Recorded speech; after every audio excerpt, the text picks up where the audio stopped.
The 17 News at Sunrise podcast is brought to you by Clinica Sierra Vista. Welcome back to the 17 News at Sunrise podcast, where we share your news on your schedule. Working in the spirit of the Golden Empire, this is 17 News at Sunrise.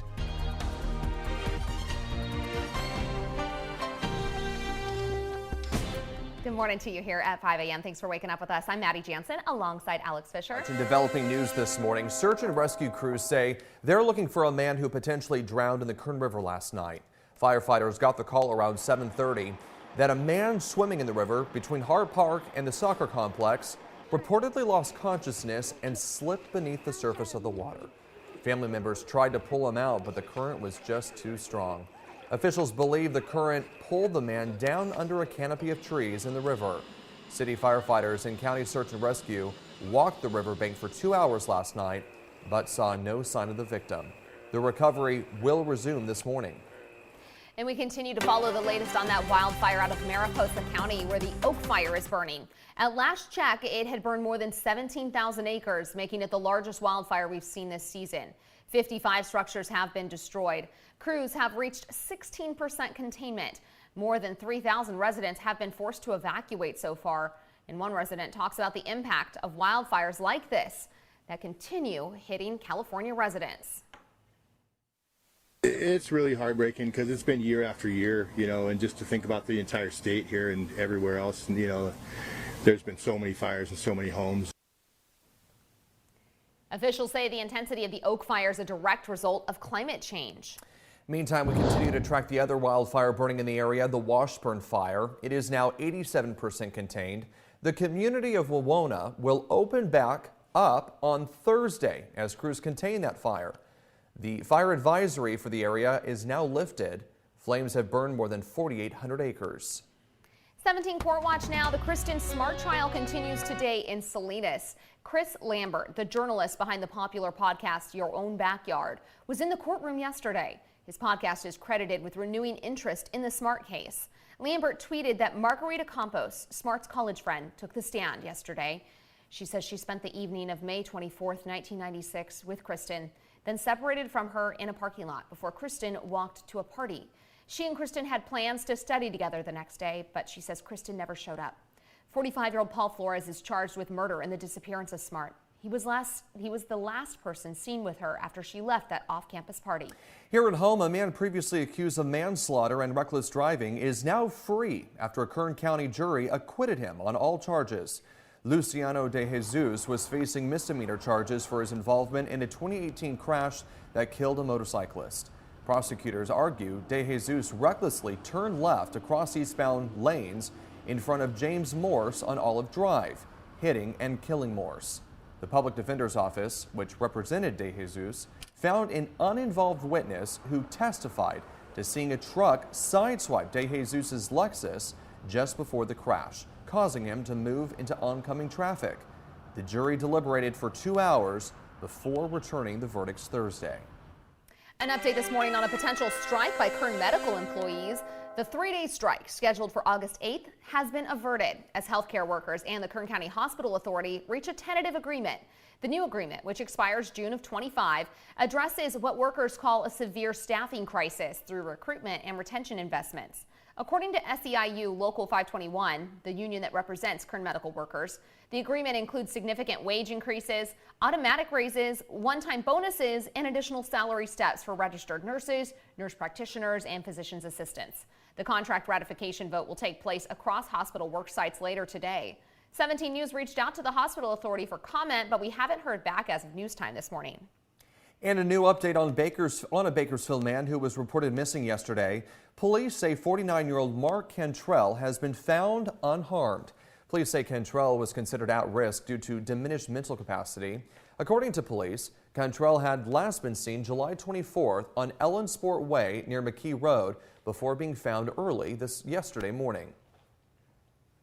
5:06 is your time now in making news around the nation. New economic numbers released this week could give clues as to whether the country is near or already in a recession. President Biden is downplaying recession fears, saying it's not a done deal. NBC's Bree Jackson is in Washington with the latest. 40-year high inflation is forcing families to cut back their spending, from the gas pump to the grocery store. Now it's back to kind of paycheck to paycheck and watching to make sure we're not going into overdraft. With growing concerns over the economy's health, President Biden, recovering from COVID, remains optimistic. We're not going to be in a recession, in my view. The employment rate is still one of the lowest we've had in history. Second quarter GDP numbers due out Thursday could signal the economy shrank 2 quarters in a row, typically a warning sign of a recession. Treasury Secretary Janet Yellen says we're not there yet. This is not an economy that's in recession, but we're in a period of transition in which growth is slowing, and that's necessary and appropriate. The Fed is expected to raise interest rates another 3/4 percentage point to help tame inflation, but some fear it could be too much. There's definitely a risk that the Federal Reserve raising these rates could create a recession. With family budgets stretched thin, places like food banks are doing their best to offset rising costs. They're just really on the edge and having a hard time making ends meet. Despite suffering financial hardships, there are some economic bright spots. Consumers are still spending and employers are still hiring. Federal Reserve interest rate hikes have already totaled 1.5 percentage points in 2022, and experts warn that number could double by the end of this year. In Washington, I'm Bree Jackson for NBC News. 5:08 is your time this morning. The Mega Millions jackpot is now worth $810 million, up from an earlier estimate of $790 million. This is after no ticket matched all 6 winning numbers Friday night. It's now the 4th largest lottery of all time and the 3rd largest in Mega Millions history. No one's won the jackpot since April. The next drawing is tonight, and in case you're wondering, your odds of winning are about 1 in 302 million. So you're saying there's a chance? There is a 1 in 302 million chance, in fact. A Kern County man is a veteran not only of the armed forces, but of the bygone days of Hollywood westerns. He still wears those rhinestone-studded pearl snaps, now as he serenades crowds at nightclubs around the Kern River Valley. It was the late 1950s, the tail end of the golden age in Hollywood. Bill Nolt was just out of the service. He had a singing voice and a knack for training horses, but wasn't sure those could add up to a career until his friends introduced him to a unique set of cowboys. You might call them rhinestone cowboys. Well, they knew a friend that lived out there that knew Spade Cooley and Tex Williams and a bunch of other people, and we used to come into LA and I got acquainted with all those cowboys. He started taking bit parts in movies and TV shows, and someone noticed he had a likeness for Roy Rogers. Soon he was taking jobs as a lookalike for the famous crooning cowboy. With his skills on his horse, he even acted as a stunt double. I didn't care if I got any credit or what, because what I liked to do the best was be with pretty girls, dancing, singing, riding my horses.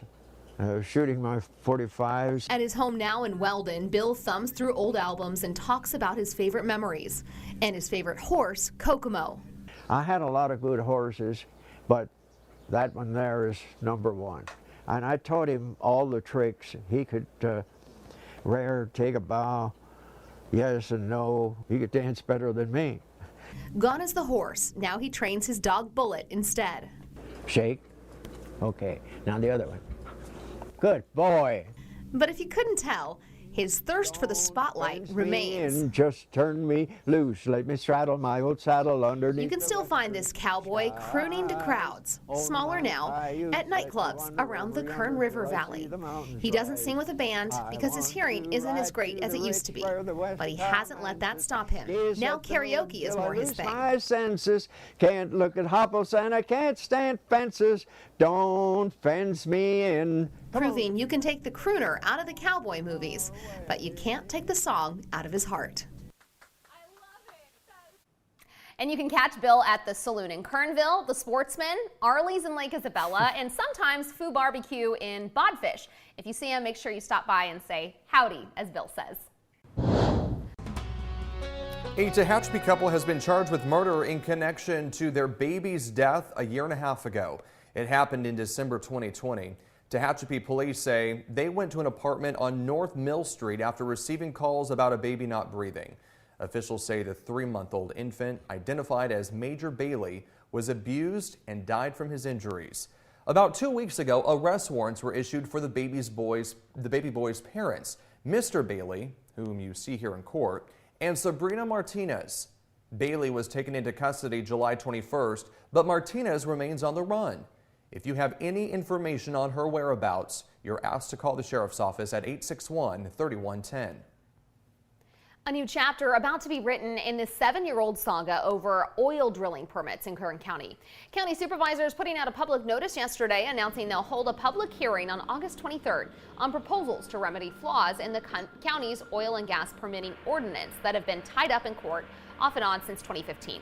The streamlined permitting process has been attacked by environmental justice groups, clean air watchdogs, and growers for what they see as a lack of mitigation measures.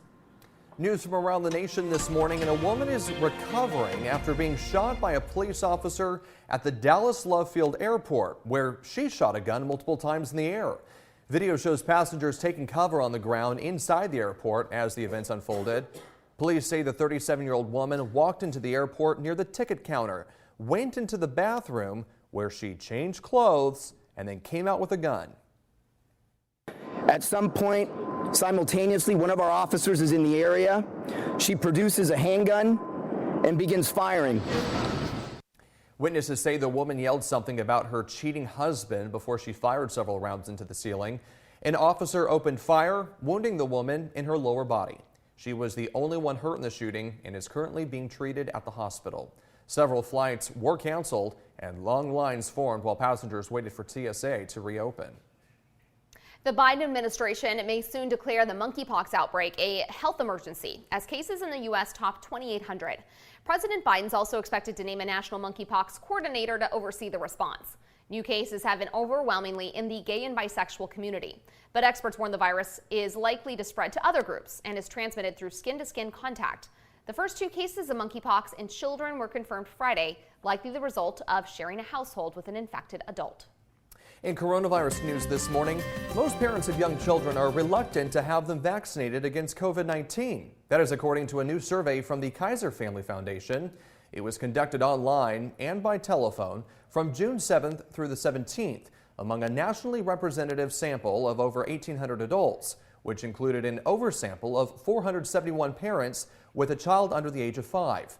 According to the survey, 43% of parents with children in that age group say they will definitely not get their child vaccinated. 53% believe the vaccine is a greater risk than the actual virus for their child. Only 7% of those parents say they have already gotten their child vaccinated. Another 10% say they want to get them vaccinated as soon as possible, while 27% say they'll wait and see how it works in other young children. Making news around the world, Pope Francis will lead a public mass later this morning in Canada as he continues a trip centered on meeting and apologizing to members of the Indigenous community after decades of abuse by members of the Catholic Church.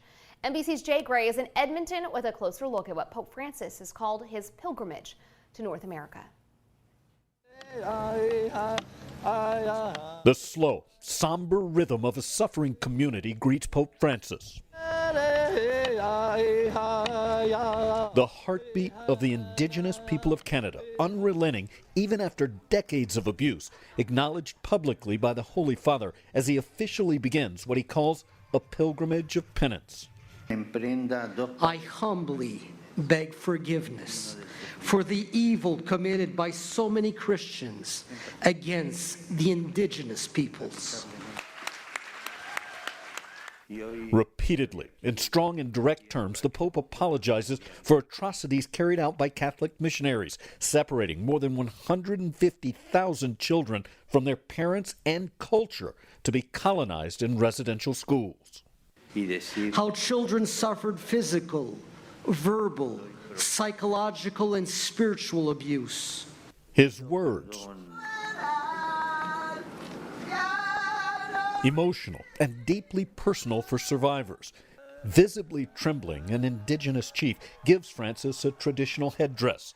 Greeting elders, the pontiff stands with the help of a cane.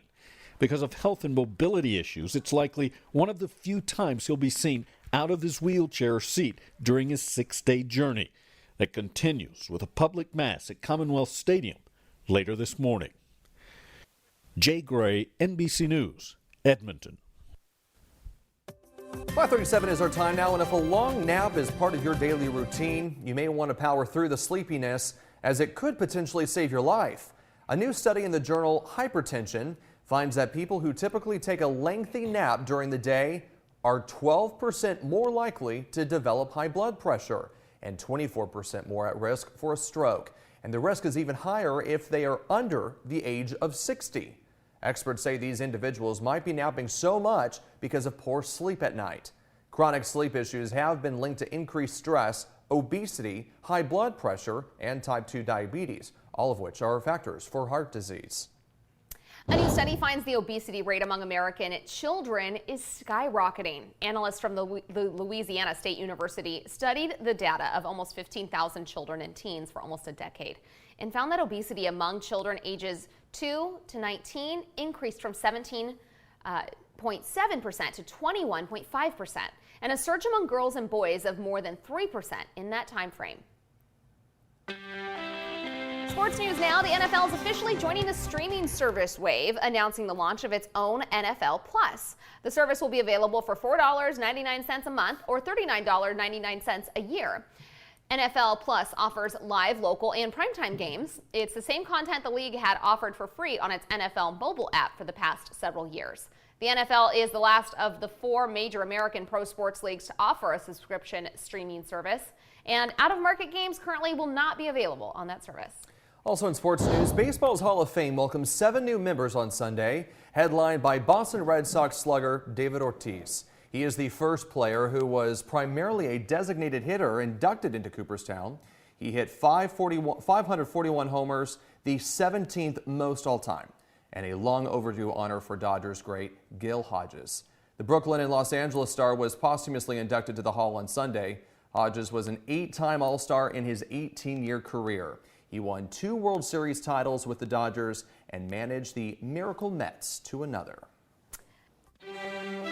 Working in the spirit of the Golden Empire, this is 17 News at Sunrise.